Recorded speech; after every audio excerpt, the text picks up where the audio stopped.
Okay student, आज +1 class chemistry में हम अपनी पीरियोडिसिटी ऑफ एलिमेंट्स को ही आगे स्टडी कर रहे हैं। अब तक हमने कुछ फिजिकल प्रॉपर्टीज की स्टेट स्टडी की थी, उनमें से कुछ हम आज और डिस्कस कर लेते हैं। एक अपना एक जनरल पॉइंट पूछ लेते हैं हमसे, डायगोनल रिलेशनशिप क्या है। हम डायगोनल रिलेशनशिप के बारे में स्टडी करेंगे। फर्स्ट देखो, हमने डिफरेंट प्रॉपर्टीज को पीरियड और ग्रुप के अंदर स्टडी किया। अगर हम बात करें एटॉमिक साइज की, हम बात करें इलेक्ट्रो नेगेटिविटी की, हमने पढ़ा अभी इलेक्ट्रॉन एफिनिटी को, बहुत सारी फिजिकल प्रॉपर्टीज हम स्टडी कर चुके हैं। इसी तरह से हमने आयनाइजेशन एनर्जी को स्टडी किया था, आयनाइजेशन पोटेंशियल को किया था। इन्हीं को अगर हम ग्रुप और पीरियड में स्टडी करें, हम ग्रुप में कैसे वेरी कर रहा है, ये पीरियड में कैसे वेरी कर रहा है, तो हम देखते हैं अगर एटॉमिक साइज ग्रुप के अंदर इंक्रीज हो रही है तो पीरियड के अंदर क्या हो रही है, वो डिक्रीज हो रही है। और अगर इलेक्ट्रोनेगेटिविटी ये कहें कि ग्रुप के अंदर डाउन द ग्रुप जा रहे हैं तो डिक्रीज हो रही है, लेकिन पीरियड के अंदर क्या हो रही है, वो इंक्रीज हो रही है। ऐसे इलेक्ट्रॉन एफिनिटी की बात करें, नेगेटिविटी और एफिनिटी का सेम ऑर्डर है, ग्रुप में डिक्रीज होती है, पीरियड के अंदर क्या हो रही है, इंक्रीज। ऐसे आयनाइजेशन एनर्जी की बात करें, डाउन द ग्रुप अगर साइज इंक्रीज हो रही है तो अपनी आयनाइजेशन एंथैल्पी क्या हो रही है, डिक्रीज। इसमें साइज डिक्रीज होगी तो आयनाइजेशन एनर्जी क्या हो जाएगी, इंक्रीज। हम बात क्या करते हैं, ग्रुप का मतलब है कि हम अप टू डाउन उसको स्टडी करें, और पीरियड का मतलब क्या है, उसको लेफ्ट टू राइट हम स्टडी कर रहे हैं। अब देखो, जब हम किसी भी ग्रुप और पीरियड के अंदर स्टडी कर रहे, जैसे हम अपनी जर्नल फॉर्मेट बनाए पीरियोडिक टेबल की, तो हम ये कहें कि हम फर्स्ट ग्रुप को राइट कर रहे हैं, जैसे हाइड्रोजन है, लिथियम है, सोडियम है, पोटासियम। इसी तरह से सेकंड ग्रुप में अपने कौन कौन से आते हैं, बेरिलियम है, मैग्नीशियम है, कैल्शियम है। इसके बाद यहाँ हम स्टडी करते हैं स्कैंडियम टू जिंक। लेकिन अगर 13 ग्रुप की बात करें तो यहाँ आ रहा है बोरोन एल्यूमिनियम, यहाँ आ रहा है आपका कार्बन सिलिकॉन।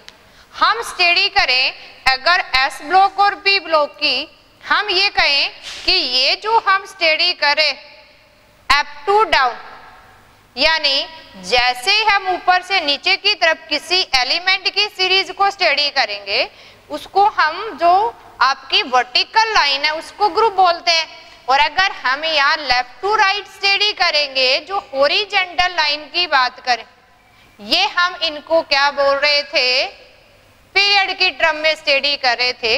हम देखें कि जैसे हम लिथियम से सोडियम की तरफ जाएंगे तो एटॉमिक साइज इंक्रीज होगी, यहाँ इंक्रीज हो रही है, यहाँ डिक्रीज हो रही है। देखो, ये लिथियम से सोडियम पे आएंगे तो क्या होगी, इंक्रीज। लिथियम से बेरिलियम पे जाएंगे तो क्या होगी, डिक्रीज। ऐसे ही एक स्टेप डाउन करें, एक स्टेप राइट, और यही एक स्टेप अगर हम डायगोनली मूव कर जाए कि डाउन करने से डिक्रीज इंक्रीज हो रही है, इधर डिक्रीज हो रही है, तो यहाँ हम अगर डायगोनली चले तो वो जितना इंक्रीज डिक्रीज हुआ था वो न्यूट्रलाइज हो जाएगा। ऐसे ही हम बात करें कि हम बेरिलियम से बोरोन पे जाएं या बेरिलियम से मैग्नीशियम पे,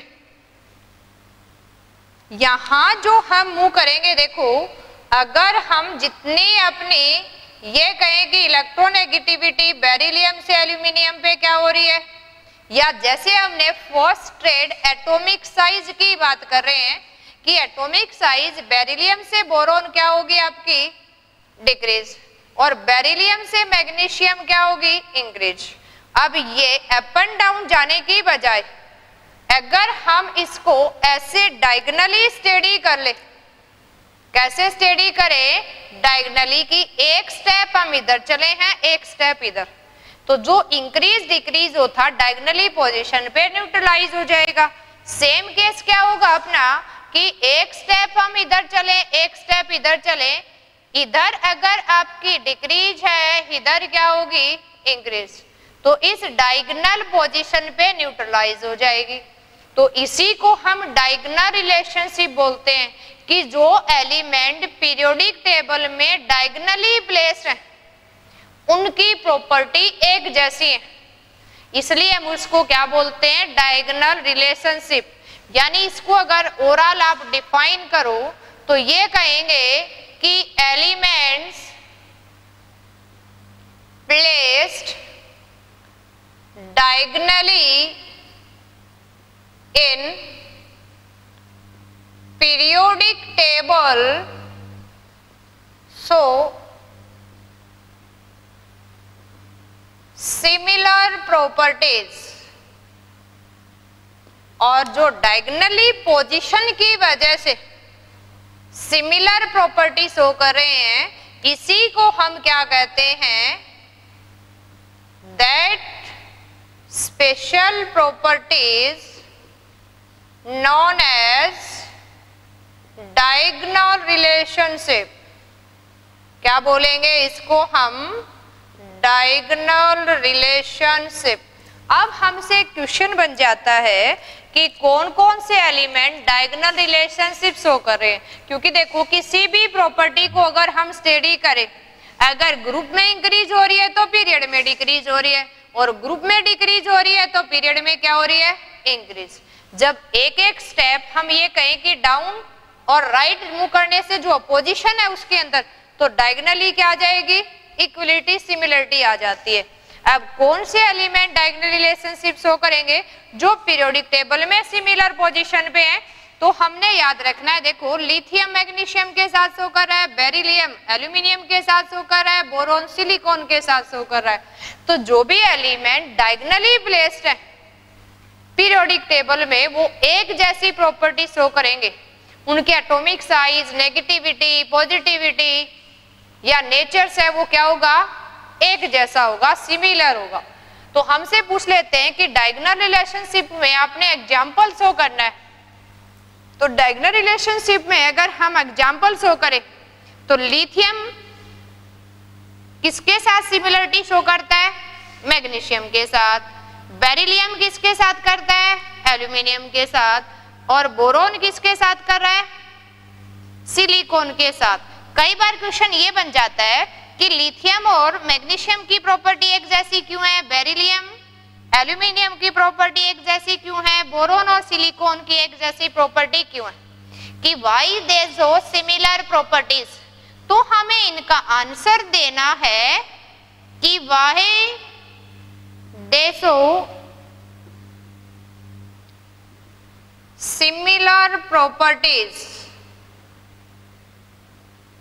तो अपने पास आंसर सिर्फ क्या है ड्यू टू डायगोनल रिलेशनशिप, है ना। किसी एलिमेंट्स की पूछ ले जो आपकी डायगोनली प्लेस है, 3 जो आपका पेयर बना दिया है, ये डायगोनल रिलेशनशिप में आपने याद रखना है। एक और फिजिकल प्रॉपर्टी पढ़ेंगे, जैसे नेगेटिविटी पढ़ी थी हमने, पॉजिटिविटी भी स्टडी करते। तो नेक्स्ट वन हम बात करते हैं इलेक्ट्रोपॉजिटिविटी क्या होती है। देखो नेक्स्ट वन जो हमने ट्रेड स्टडी करनी है ये कौन सी है अपनी इलेक्ट्रो पॉजिटिविटी। अब इलेक्ट्रो पॉजिटिविटी को ही हम क्या बोलते हैं मेटेलिक नेचर ऑफ एलिमेंट, क्योंकि मेनली मेटल ही क्या होता है इलेक्ट्रो पॉजिटिव होते हैं। तो इलेक्ट्रो पॉजिटिविटी आप किसको कहोगे या इलेक्ट्रो पॉजिटिव करैक्टर किसको कहोगे।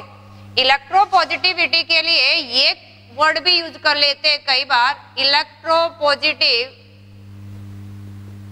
करैक्टर। तो भी हमने पॉजिटिविटी को डिफाइन करना है, और जहां भी वीटी आ जाती है that means tendency. That means क्या है टेंडेंसी। और कौन बनाता है पॉजिटिव मेटल्स।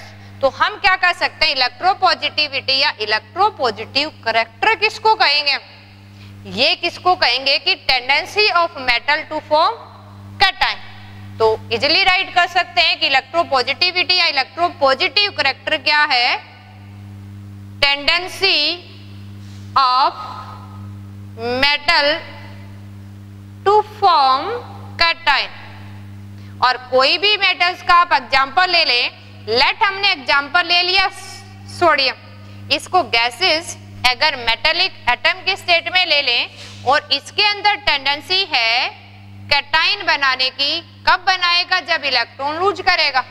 अब जिसके ऊपर भी ये पॉजिटिवली चार्ज आ गया है उसको क्या बोलते हैं हम? कैटाइन। और ये हमने क्या लिया था? Metal atom. मेटल एटम की कैटाइन बनाने की जो टेंडेंसी है उसी को क्या बोल देंगे? इलेक्ट्रोपॉजिटिविटी। और इलेक्ट्रोपॉजिटिविटी कब बनाता है? जब इलेक्ट्रॉन को लूज कर रहा है। तो हम ये भी कह सकते हैं कि positivity tendency of metal to form cation या tendency of metal to lose electron. और वही क्या है?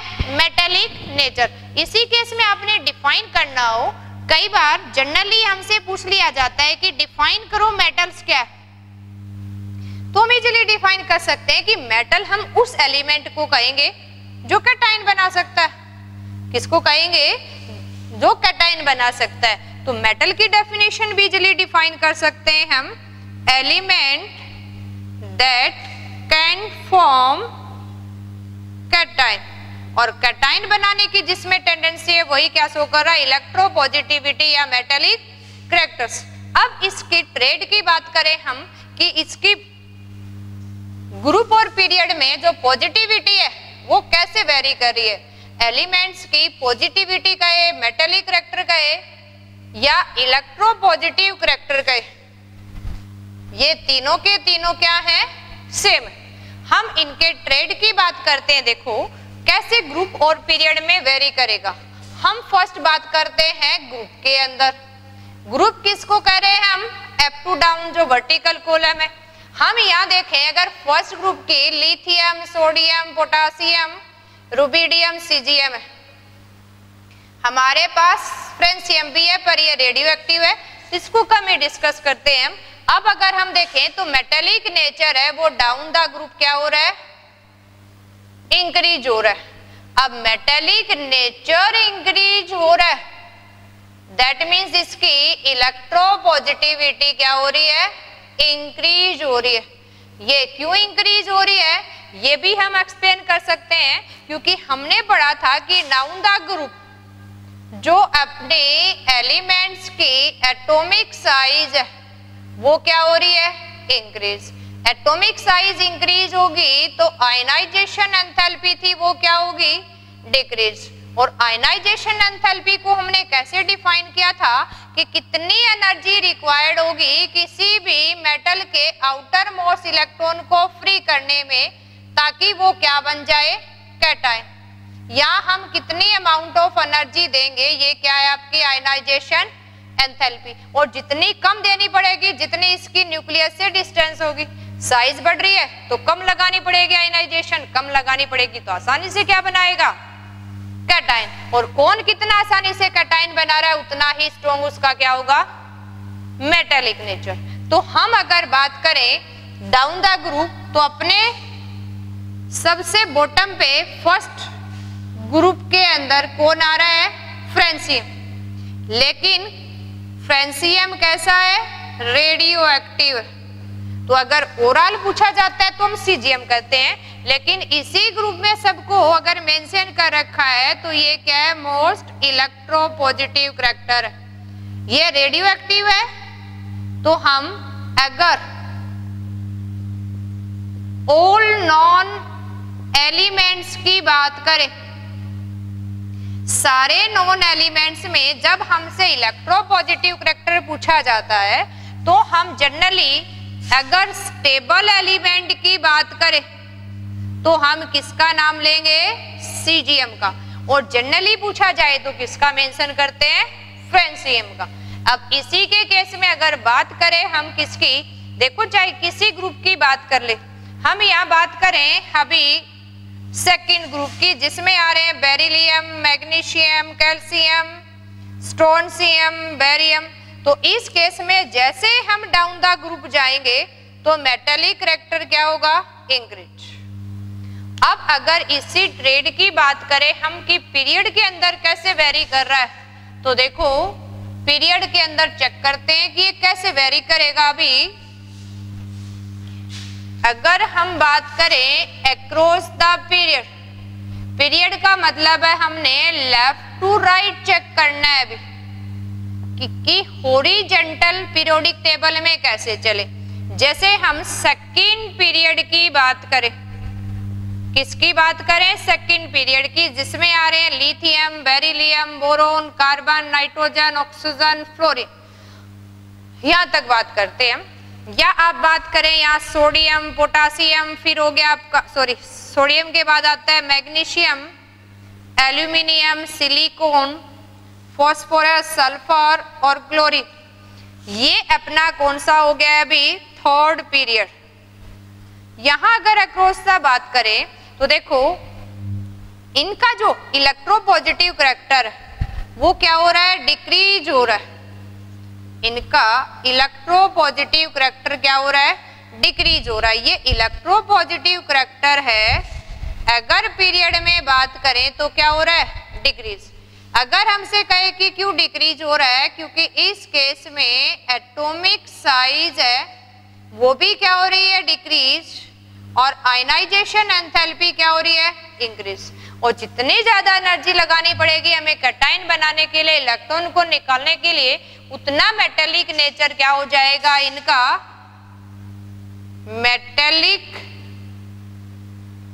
नेचर्स डिक्रीज हो जाएगा किसके अंदर?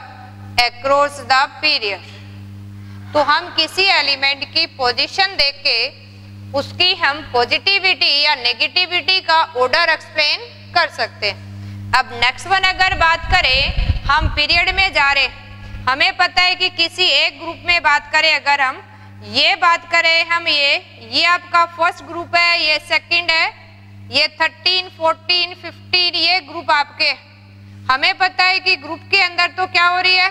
इंक्रीज। पीरियड में क्या हो रही है? डिक्रीज। तो आपने याद रखना है ये जो एलिमेंट है फ्लोरीन, ये क्या है? Least electropositive element. Non elements में सबसे लीस्ट इलेक्ट्रोपॉजिटिव कौन है? फ्लोरीन है। और मोस्ट इलेक्ट्रोपॉजिटिव कौन है? फ्रेंसियम। वैसे शॉर्ट लाइफ है, फ्रेंसियम नहीं गिवन है, तो किसको सिलेक्ट करना है? सीजियम, जो स्टेबल एलिमेंट है। और अगर सब में से पूछे विदाउट स्टेबिलिटी दिए हुए तो हमें फ्रेंसियम मेंशन करना है, स्टेबल एलिमेंट पूछे तो सीजियम्स।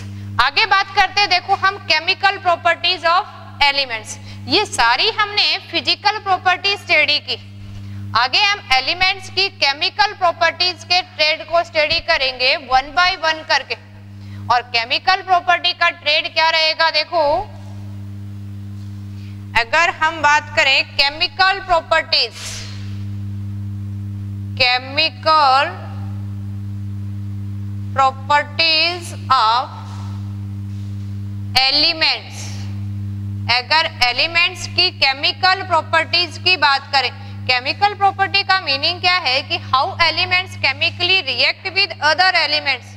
एक एलिमेंट का एटम दूसरे के साथ रिएक्ट कर रहा है तो क्या नया कंपाउंड फॉर्मेशन कर रहा है, किस वे से रिएक्ट करेगा, उसकी रिएक्टिविटी को किसकी टर्म में एक्सप्लेन करते हैं। तो वन बाय वन एक्सप्लेन करें, जब भी किसी एलिमेंट की रिएक्टिविटी की बात करें, हम केमिकल प्रॉपर्टी की बात करें, तो सबसे पहले अपने माइंड में आना चाहिए वैलेंसी। क्योंकि वैलेंसी है ही क्या? किसी एलिमेंट की कंबाइनिंग कैपेसिटी कितनी है, combining capacity of an atom of an element. किसी भी एलिमेंट के एटम की कंबाइनिंग कैपेसिटी कितनी है उसको हम क्या बोलेंगे? उसकी वैलेंसी बोलेंगे। और अगर वैलेंसी को हमने डिफाइन करना है, हम तो ट्रेड स्टडी कर रहे हैं कि कैसे इसकी प्रॉपर्टी ट्रेड्स वेरी कर रही है। हम बात करें पीरियड के अंदर, यानी हम across the periodic table left to right हम स्टडी कर रहे हैं, तो हमने देखा कि वैलेंसी अगर कॉन्फ़िगरेशन पे डिपेंड करती है। जनरली हम सेकंड पीरियड की बात करें, lithium, beryllium, boron, carbon, nitrogen, oxygen, fluorine जो भी है, इनकी कॉन्फ़िगरेशन अगर राइट करें हम तो ये हो जाएगा 2s1, ये हो जाएगा 2s2, ये हो जाएगा 2s2 2p1, ये हो जाएगा 2s2 2p2, 2s2 2p3, 2s2 2p4, 2s2 2p5। अब हमें वैलेंसी को डिफाइन करने के लिए एक टर्म स्टडी करते हैं हम, वैलेंस इलेक्ट्रॉन्स। और ये वैलेंस इलेक्ट्रॉन क्या होते हैं? Number of electrons present in outermost shell of an atom. किसी एटम की आउटर मोस्ट सेल में कितने नंबर ऑफ इलेक्ट्रॉन है, ये नंबर ऑफ इलेक्ट्रॉन ही क्या है? वैलेंस। यहां अगर बात करें सेकेंड पीरियड की, हम यहां जो हमने मेंशन किया वो सेकेंड पीरियड को एक्सप्लेन कर रखा है, तो सिर्फ मैंने यहाँ कॉन्फ़िगरेशन में सेकेंड सेल यानी आउटर मोस्ट सेल को मेंशन कर रखा है। तो यहाँ अगर हम नोट करें नंबर ऑफ वैलेंस इलेक्ट्रॉन को, देखो कितने नजर आ रहे हैं आपको, जितने हमने पावर में राइज कर रखा है। लिथियम में 1 है, बेरिलियम में 2 है, बोरोन में कितने हैं? 3, कार्बन में 4, नाइट्रोजन में 5, ऑक्सीजन में 6 है और फ्लोरीन में 7। तो हम क्या कर सकते हैं कि पीरियड के अंदर वैलेंसी क्या कर रही है? इंक्रीज कर रही है। और कैसे इंक्रीज कर रही है? 1 to 7। कैसे इंक्रीज करेगी? जब लेफ्ट टू राइट मूव कर रहे हैं तो यहाँ अपनी वैलेंसी है वैलेंस इलेक्ट्रॉन के बराबर। हम ये राइट कर सकते हैं किसी भी एलिमेंट की मैक्सिमम वैलेंसी किसके बराबर होगी? उसके वैलेंस इलेक्ट्रॉन के बराबर। और अगर हम सेकंड पीरियड की बात करें तो अपनी वैलेंसी है वो 1 to 7 इंक्रीज हो रही है। तो हम क्या कहेंगे? किसी पीरियड में अगर लेफ्ट टू राइट हम मूव करेंगे तो वैलेंसी क्या करेगी? उसकी वेरी करेगी 1 to 7। अब इस वैलेंसी को कंबाइनिंग कैपेसिटी के केस में एक्सप्लेन करते हैं। अब किस एलिमेंट के साथ कंबाइन कर रहा है, यानी ये वैलेंसी हम 2 टर्म में एक्सप्लेन करते हैं कि किस एलिमेंट के साथ कंबाइन कर रहा है। ये एक्सप्लेन किया कि वह एलिमेंट कंबाइन विद हाइड्रोजन, अगर हाइड्रोजन के साथ कंबाइन करेगा तो एलिमेंट की वैलेंसी 1 to 7 इंक्रीज होगी। और यही अगर कंबाइन कर रहा है किसके साथ? अगर हम ये कहें कि वह एलिमेंट कंबाइन विद ऑक्सीजन, क्योंकि वैलेंसी तो कंबाइनिंग कैपेसिटी है और किसी एलिमेंट को एक रेफरेंस मान के उसकी कंबाइनिंग कैपेसिटी देखेंगे। अगर हाइड्रोजन के साथ कंबाइनिंग कैपेसिटी देखेंगे तो 1 to 7 क्या हो रही है? इंक्रीज। और यही अगर हम कंबाइनिंग कैपेसिटी देखेंगे विद रेफरेंस टू ऑक्सीजन, तो ये जो वैलेंसी का ऑर्डर है ये 1 to 4 इंक्रीज होगा और 4 to 1 डिक्रीज, यानी ये ऑर्डर चलेगा अपना। पीरियड के अंदर अगर ऑक्सीजन को रेफरेंस मान के चलेंगे तो 1 to 4 इंक्रीज होगा, 4 to 1 आ जाएगा। अगर हम किसी एलिमेंट को ऑक्सीजन के साथ कंबाइन करें तो ये अपने क्या रहेगा? वैलेंसी का ऑर्डर। अब बात करते हैं हम ग्रुप में कैसे वेरी करती है, क्योंकि वैलेंसी वैलेंस इलेक्ट्रॉन के बराबर है और किसी की मैक्सिमम वैलेंसी उसके वैलेंस इलेक्ट्रॉन पे डिपेंड करती है। और यही ट्रेड अगर हमने ग्रुप के अंदर स्टडी करना है तो हमें पता है कि एक ही ग्रुप के एलिमेंट की लिथियम, सोडियम, पोटासियम, रुबिडियम, तो सबकी कॉन्फ़िगरेशन देखें तो क्या है? 2s1, 3s1, 4s1, 5s1। सभी के अंदर देखो जो वैलेंस इलेक्ट्रॉन की संख्या है वो सभी के अंदर क्या नजर आ रही है आपको? 1। अगर सबके पास outer most electron valence electron 1 है तो वैलेंस इलेक्ट्रॉन के बराबर ही क्या है? उसकी वैलेंसी। तो हम ये लिख सकते हैं इन सब डाटा को स्टडी करके कि ग्रुप के अंदर valency remain same. In group valency of all elements are same, हर एलिमेंट की एक ग्रुप में कितने लाई कर रहे हैं, सबकी कंबाइनिंग कैपेसिटी क्या है, सेम है। अगर आप ग्रुप वाइज स्टडी कर रहे हैं। अब हम बात करते हैं नेक्स्ट, अगर कंबाइन कर रहा है तो कैसे कंबाइन करेगा, उसी के केस में एक हम केमिकल प्रॉपर्टी स्टडी करते हैं, ऑक्सीडेशन स्टेट ना। वैलेंसी के बाद आता है अपना माइंड में, अगर वैलेंसी तो कंबाइनिंग कैपेसिटी है और कोई एटम किसी एलिमेंट का कंबाइन करेगा तो वो कटाइन एनाइन बनाएगा, कुछ चार्ज बनाएगा। तो सेकंड वन प्रॉपर्टी जो हमने यहां स्टडी करनी है दैट इज ऑक्सीडेशन स्टेट, और ऑक्सीडेशन स्टेट को सिंपली हम OH से लिख देते हैं। तो अगर OH की बात करें तो ऑक्सीडेशन स्टेट क्या है, ये रेसिडुअल चार्ज होगा किसी एटम के ऊपर। जब उस एटम को किसी मॉलिक्यूल में से सेपरेट आउट करेंगे या बाकी सारे एटम को हम हटा देते हैं, तो ये क्या होगा, देखो ऑक्सीडेशन स्टेट को अगर डिफाइन करें तो ये क्या होगा, इट इज रेसिडुअल चार्ज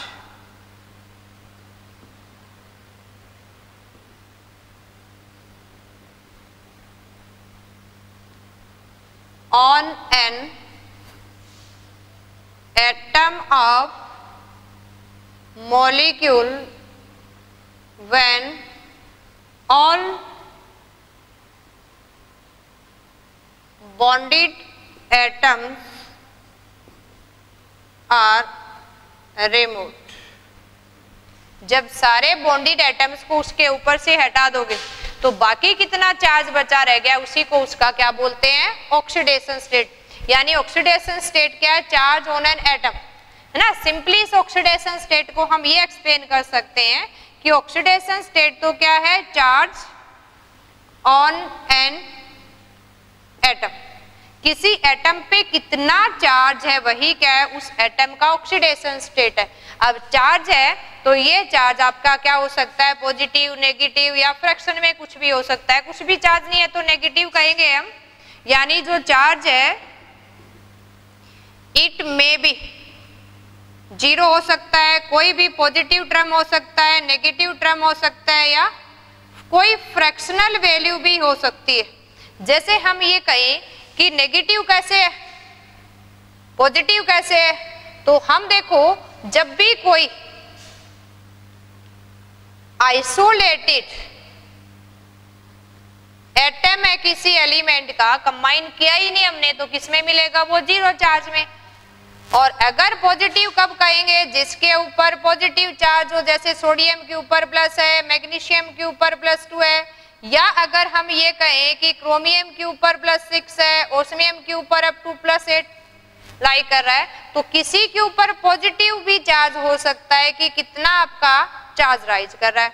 हम ये कह सकते हैं कि नेगेटिव भी लाई कर सकता है। जैसे हम ये कहें कि फ्लोरीन के ऊपर -1 है, ऑक्सीजन के ऊपर -2 है, नाइट्रोजन पे -3 है, तो कार्बन के ऊपर -4 है, तो ये जो चार्ज है इसके ऊपर ये नेगेटिव भी हो सकता है।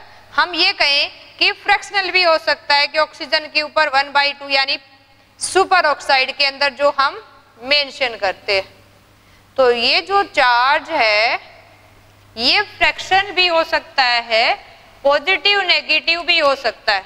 अब हमने स्टडी करना है कि ऑक्सीडेशन स्टेट वेरी कैसे करती है। ऑक्सीडेशन स्टेट ग्रुप और पीरियड में वेरिएबल है, एक जनरल ट्रेड नहीं एक्सप्लेन कर सकते हैं। तो किस तरह से ऑक्सीडेशन स्टेट वेरी कर रही है, देखो इसको स्टडी कर लेते हैं हम। अगर हम बात करें ग्रुप वाइज, हम बात करें यहाँ फर्स्ट ग्रुप की, फर्स्ट ग्रुप के सारे एलिमेंट की +1 रहेगी। अगर बात करें सेकंड ग्रुप की तो सबकी कितनी रहेगी, +2। लेकिन अगर हम बात करें 13th ग्रुप की, 14th ग्रुप की, या कहें 15th ग्रुप की, देखो इनमें कैसे वेरी करता है। ये तो हमने ले लिया S ब्लॉक के एलिमेंट, ये अगर हम स्टडी करें या 18th ग्रुप तक, तो ये कौन से हैं, P ब्लॉक के एलिमेंट। इनके केस में आपकी क्या करेगी, डिफरेंट ऑक्सीडेशन स्टेट शो करेंगे। एक तो वो करेगा जैसे इन सब के लिए जो कॉमन ऑक्सीडेशन स्टेट हमने राइट की थी, वो कॉमन ऑक्सीडेशन स्टेट क्या थी आपकी NH2NP126।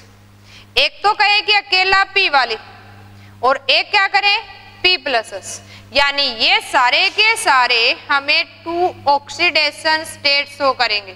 और 2 ऑक्सीडेशन स्टेट कौन सी होगी, एक तो होगी जो ऑक्सीडेशन स्टेट इक्वल होगी number of electron in P subshell, और एक आपकी ऑक्सीडेशन स्टेट किसके बराबर होगी, टोटल वैलेंस इलेक्ट्रॉन के बराबर। यानी जितने NH2 और P के अंदर 1 to 6 कितने, अगर S और P दोनों के सम अप करेंगे, दोनों के क्या करें हम सम अप, तो इनकी 2 ऑक्सीडेशन स्टेट शो करेंगे P ब्लॉक के एलिमेंट्स। और जैसे अगर हम एग्जांपल लेके देखें 13 ग्रुप की या 15 ग्रुप से की किसी की भी हम, जैसे हम बात करें boron, aluminium, gallium, indium, thallium, यहां आपने जो एलिमेंट के हायर एलिमेंट से जैसे लोअर की तरफ जाएंगे, इन सब की जनरल कॉन्फ़िगरेशन ये अपना 13th ग्रुप की बात करें और ये इनकी क्या होगी है जनरल इलेक्ट्रॉनिक कॉन्फ़िगरेशन। तो एक तो इनकी देखो सिर्फ P वाली ऑक्सीडेशन स्टेट होगी और एक इन दोनों को काउंट करें तो ये 2 ऑक्सीडेशन स्टेट शो करेंगे, +1 भी शो करेंगे और +3 भी। अब देखना क्या है हमने, जो लोअर ऑक्सीडेशन स्टेट है, लोअर ऑक्सीडेशन स्टेट है, ये लोअर एलिमेंट की स्टेबल होगी। आपके ग्रुप में जो लोअर एलिमेंट है उनके केस में स्टेबल रहेगी। और लोअर एलिमेंट कौन कौन से हैं देखो, जैसे आप अप एंड डाउन जाएंगे तो यहां +1 मोर स्टेबल रहेगी, और जैसे अपर एलिमेंट की देखेंगे हम, यहां +3 क्या रहेगी मोर स्टेबल। तो आपने कॉमन व्यू बना लेना है अपना कि अगर P ब्लॉक के किसी एलिमेंट की बात करेंगे तो जो उस ग्रुप में हायर एलिमेंट है उसकी तो बड़े वाली हायर की हायर ऑक्सीडेशन स्टेट, लोअर की लोअर ऑक्सीडेशन स्टेट। जैसे अगर हम बात करें यहाँ 14th ग्रुप की, तो 14 ग्रुप में कौन कौन आता है अपना, कार्बन, सिलिकॉन, जर्मेनियम, टिन और लेड। अब अगर 14 ग्रुप की बात करें तो अपनी कॉन्फ़िगरेशन NH2NP2 है, तो एक तो इनकी कॉन्फ़िगरेशन के अनुसार प्लस ऑक्सीडेशन है और एक +2। तो हम ये बात करेंगे इन सब एलिमेंट में लेड की तो मोस्ट स्टेबल कौन सी होगी, +2 लोअर की, और अगर कार्बन सिलिकॉन की बात करें तो इनकी मोस्ट स्टेबल कौन सी होगी अभी +4। तो एक सभी P ब्लॉक एलिमेंट के लिए जितने भी अपने P ब्लॉक के एलिमेंट हैं, हम यहाँ बात करते हैं देखो 17 ग्रुप तक या 18 की हायर ही शो करते हैं क्रिप्टॉन जिन्होंने। तो हमें एक व्यू बना लेना है कि ये 2 ऑक्सीडेशन स्टेट शो करते हैं, और कौन सी शो करेंगे, हायर एलिमेंट, यानी जिसकी पोजीशन ग्रुप में ऊपर है। Higher element show higher oxidation state and lower show lower, lower element show lower oxidation state. जब भी आपने स्टेबिलिटी बतानी हो, जब भी क्या बतानी हो स्टेबिलिटी, तो माइंड में फिक्स रखेंगे किसी भी ग्रुप में। किसकी बात कर रहे हैं हम, P ब्लॉक की। S ब्लॉक में तो फिक्स है, फर्स्ट ग्रुप वाले की +1 रहेगी, सेकंड वाले की +2 रहेगी। इनकी जो ऑक्सीडेशन स्टेट है ये S ब्लॉक वालों की क्या है अभी, ये तो फिक्स्ड है। लेकिन P ब्लॉक में एलिमेंट 2 ऑक्सीडेशन शो करेंगे, एक जितने इलेक्ट्रॉन S सेल के अंदर है, एक दूसरी दोनों के टोटल कितने इलेक्ट्रॉन है। नहीं तो क्रैम नहीं करना है हमने, और दोनों में से किसकी स्टेबल पूछ ले आपसे, अगर इसमें हम ये कहे कि 3 और 1 में से किसकी स्टेबल होगी, तो जो एलिमेंट की पोजीशन हायर है उसकी +3 वाली, जैसे डाउन जाएंगे उसकी लोअर वाली। जैसे आपसे कहे कि ये दोनों एलिमेंट पूछ ले आपसे, इसमें +3 किसकी स्टेबल होगी, यानी स्टेबिलिटी ऑर्डर पूछना है +3 के लिए, तो इंडियम ज्यादा स्टेबल होगा देन थैलियम। तो आपने सिर्फ एक ट्रेड याद रखना है, ऑर्डर याद रखना है, हायर की हायर ऑक्सीडेशन स्टेट, लोअर की लोअर। ओके, शायद आपको देखो ये बात समझ में आ गई होगी। अब अगर बात करें हम डी ब्लॉक की, क्योंकि एलिमेंट्स को हमने ग्रुप वाइज स्टडी किया था और पीरियोडिक टेबल में हमने ट्रेड स्टडी करना है, और इसी केस में अगर हम डी ब्लॉक एलिमेंट्स की बात करें, और डी ब्लॉक एलिमेंट्स को हमने सीरीज वाइज स्टडी किया था कि 3D सीरीज है, 4D सीरीज है जिसमें हम 4D को फिलअप करें, या आपकी 5D सीरीज है, 6D सीरीज तो इनकम्प्लीट है। तो यहाँ हमने सीरीज वाइज स्टडी किया था। यहाँ किसी भी डी ब्लॉक एलिमेंट के लिए जनरल इलेक्ट्रॉनिक कॉन्फ़िगरेशन क्या राइट की थी हमने, n-d 1 to 10 ns1 और 2, है ना, सिर्फ पैलाडियम के अंदर 0 आता है इसमें। यहाँ इनकी जो मैक्सिमम ऑक्सीडेशन स्टेट होगी किसी भी एलिमेंट की, वो किसके बराबर होगी कि कितने इलेक्ट्रॉन, यानी हम ये लिखें number of unpaired electron in D subshell, और प्लस क्या कर देना है, number of electron in S subshell या एस ऑर्बिटल्स बोले हम, यानी ये दोनों का हमने सम करना है, कितने अनपेड इलेक्ट्रॉन डी सबसेल में और कितने आपके एस में, इन दोनों का सम क्या करना है, उसकी मैक्सिमम ऑक्सीडेशन स्टेट होगी। अब किसी ऑक्सीडेशन स्टेट को एक्सप्लेन करना है, वैसे तो आपने डी ब्लॉक एलिमेंट के लिए जो आपकी स्टेबल ऑक्सीडेशन स्टेट बतानी है वो क्या है, +2 और +3, 2 ऑक्सीडेशन स्टेट आपकी स्टेबल है। लेकिन किसी ऑक्सीडेशन स्टेट कैसे स्टेबल होगी, जैसे हम 3D से 4D 5D जाते हैं, तो 3D 4D 5D, तो ये जो अपना ट्रेड रहेगा यहाँ पे, यानी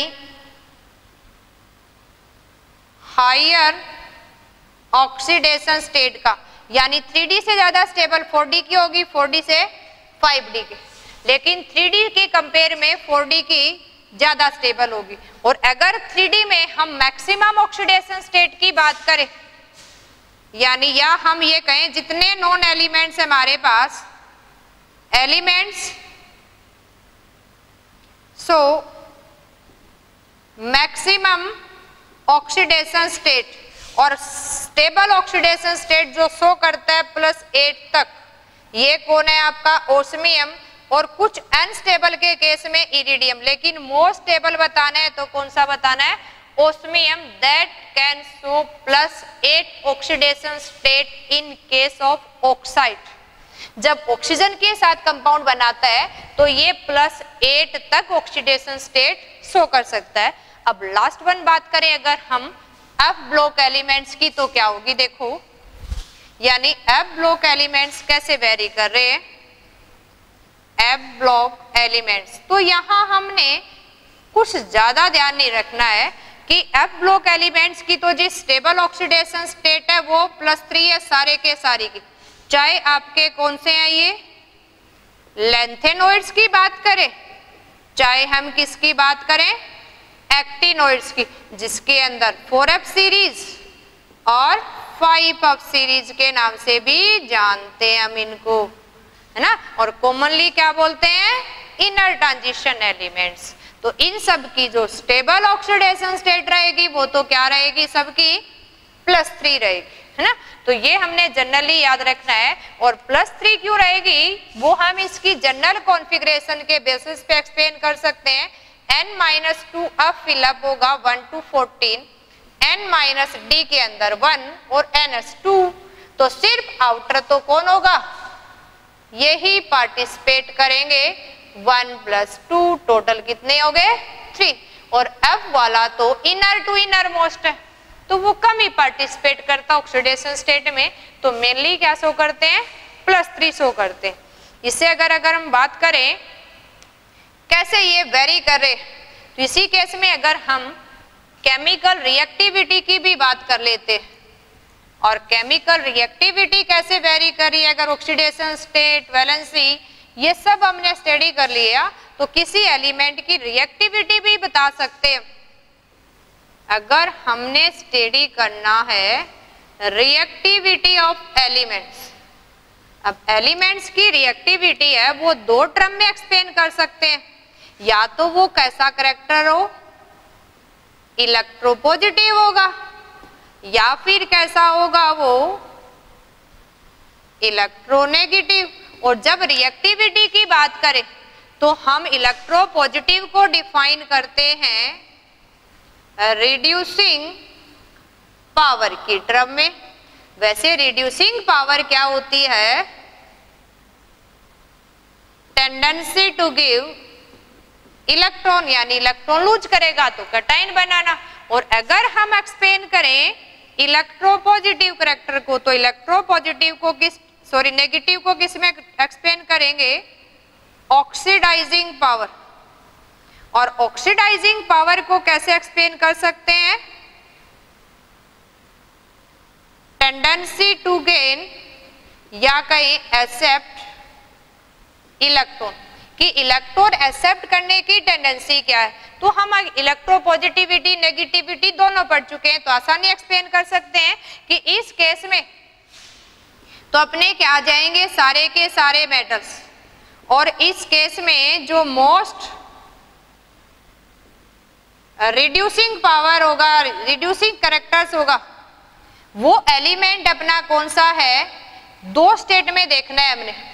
इस केस में ये पॉइंट आपका नोट करने वाला है और मोस्ट इंपोर्टेंट है, यहां आपने ध्यान रखना। अगर हम रिड्यूसिंग पावर की बात कर रहे हैं तो इस केस में सारे के सारे मेटल हैं वो रिड्यूसिंग पावर शो करते हैं, लेकिन रिड्यूसिंग पावर आपने एक्सप्लेन करनी है अगर गैसेस स्टेट में, तो गैसेस स्टेट में कहेंगे कि मोस्ट रिड्यूसिंग कौन है आपका, सीजियम। लेकिन अगर हम एक्वस स्टेट में रिड्यूसिंग पावर को एक्सप्लेन करें तो कौन है, लिथियम। किसकी वजह से कि लिथियम की हाइड्रेशन एनर्जी ओवरकम कर जाती है आयनाइजेशन एनर्जी को। तो मोस्ट रिड्यूसिंग अगर आपसे एक्वस स्टेट में पूछा जाता है तो किसको बताएंगे, लिथियम को। और जनरली गैसेस स्टेट में पूछा जाए तो किसको कहेंगे, सीजियम को। सेम अगर ऑक्सीडाइजिंग पावर की बात करें तो ऑक्सीडाइजिंग पावर कौन शो करते हैं, नॉन मेटल शो करते हैं। और नॉन मेटल में मोस्ट इलेक्ट्रोनेगेटिव कौन है, मोस्ट जो इलेक्ट्रोनेगेटिव होगा वही स्ट्रॉन्गेस्ट ऑक्सीडाइजिंग भी होगा, और स्ट्रॉन्गर ऑक्सीडाइजिंग कौन होगा आपका, फ्लोरीन। तो ये कुछ पॉइंट हमने नोट करके रखने हैं कि कौन ऑक्सीडाइजिंग ज्यादा होगा, कौन रिड्यूसिंग ज्यादा होगा। इसी की टर्म में हम एक्सप्लेन कर लेते हैं अपना last one point, that is nature of oxide. क्योंकि हम देखें तो मैक्सिमम ऑक्साइड को स्टडी करना है हमने, तो अपना last one chemical property study कर लेते हैं कि नेचर ऑफ ऑक्साइड कैसा रहेगा। जब भी अपने एलिमेंट हैं वो ऑक्सीजन के साथ रिएक्ट करेंगे तो क्या बनाएंगे, ऑक्साइड। अब अगर ये एलिमेंट को हमने 2 पार्ट्स में डिवाइड कर दिया, मेनली या तो मेटेलिक नेचर होगा या फिर कैसा होगा, नॉन मेटल होंगे। अगर नॉन मेटल के ऑक्साइड हम स्टडी करेंगे तो नॉन मेटल के ऑक्साइड हैं उनका नेचर कैसा होगा, एसिडिक। और अगर हम मेटल के ऑक्साइड की बात करेंगे तो मेटल ऑक्साइड का नेचर कैसा होगा, बेसिक।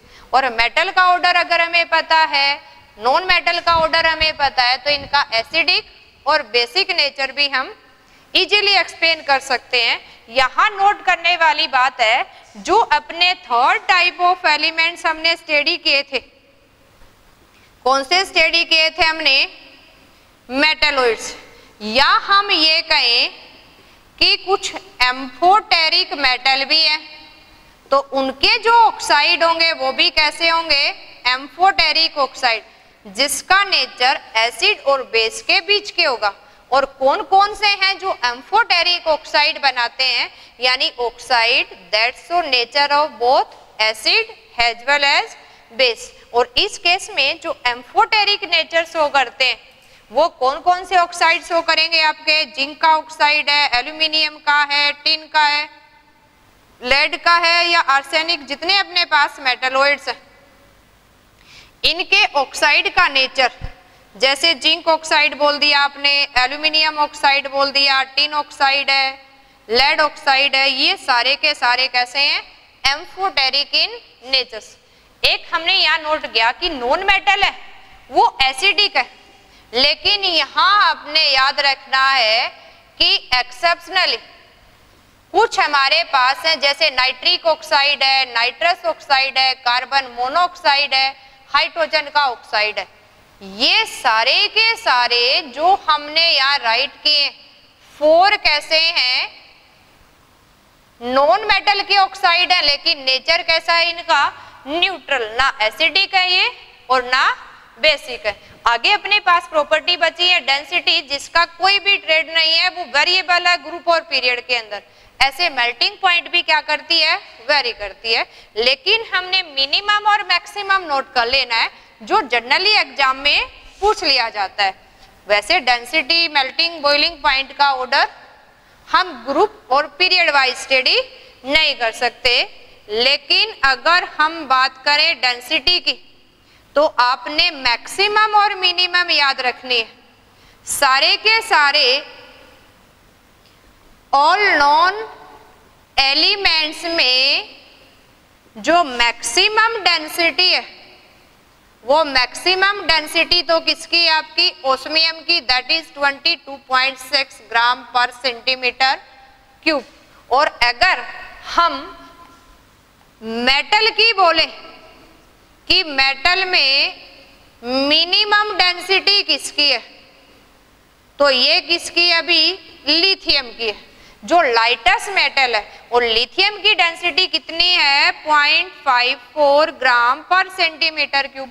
और अगर नॉन एलिमेंट में पूछ लें तो आपकी नॉन एलिमेंट में मिनिमम किसकी रहेगी, अभी जो लाइटेस्ट एलिमेंट है हाइड्रोजन गैस की, किसकी रहेगी, हाइड्रोजन गैस की। ऐसे अगर हम बात कर लें अभी मेल्टिंग और बॉइलिंग पॉइंट की भी, किसकी बात कर ले हम, मेल्टिंग और बॉइलिंग पॉइंट की, तो सबको पता है हमें कि मेल्टिंग पॉइंट मेटल्स की हाई होती है, लेकिन मेटल्स में लोवेस्ट मेल्टिंग पॉइंट है वो किसकी है, मरकरी की है। और कहाँ मेल्ट हो जाता है, अगर हम बात करें मेल्टिंग पॉइंट की तो अगर हम मेटल में देखें lowest melting point in metals तो किसकी, आपकी मरकरी की है। और ये कितनी है, -37 डिग्री सेल्सियस, या अप्रोक्स ना लिखे हम एक्यूरेट लिखें तो कितनी है, 38 डिग्री सेल्सियस माइनस में ही है। और अगर सारे के सारे नॉन एलिमेंट्स की बात करें हम तो सबसे कम किसकी है, हीलियम, जो लोवेस्ट हो जाएगी ऑल एलिमेंट्स के अंदर, तो हम किसकी कहेंगे, हीलियम की। और ये कितनी है, -270 डिग्री सेल्सियस। और इसी तरह से अगर हम मैक्सिमम की बात करें, ये हमने किस में ले लिया, नॉन मेटल के अंदर, और ये ले लिया हमने किसके अंदर, मेटल के अंदर। ऐसे अगर हम मैक्सिमम की बात करें, किसकी बात करें कि मैक्सिमम किसकी है, तो मेटल में तो मैक्सिमम किसकी है, टंगस्टन की। और अगर नॉन मेटल में बात करें तो किसकी है ये density, highest, sorry melting point diamond, that is allotropic form of carbon. और अगर हम यहाँ देखें तो टंगस्टन की और डायमंड के केस में ये दोनों क्या है आपके, मेटल और नॉन मेटल, और दोनों में एक की पूछी जाए तो सबसे highest melting point non natural occurring elements, जितने भी हमारे पास नेचुरली अकरिंग मैटर है उनमें सबसे हाईएस्ट किसकी है? डायमंड की। मेटल में अलग पूछे तो किसकी है? टंगस्टन की, है ना। तो इसी के साथ अपनी यूनिट को हम सम अप करते हैं। नेक्स्ट यूनिट स्टार्ट करेंगे, उससे पहले आपको कुछ होमवर्क मिलेगा, वो सोल्व आउट करना है। Okay, thank you student.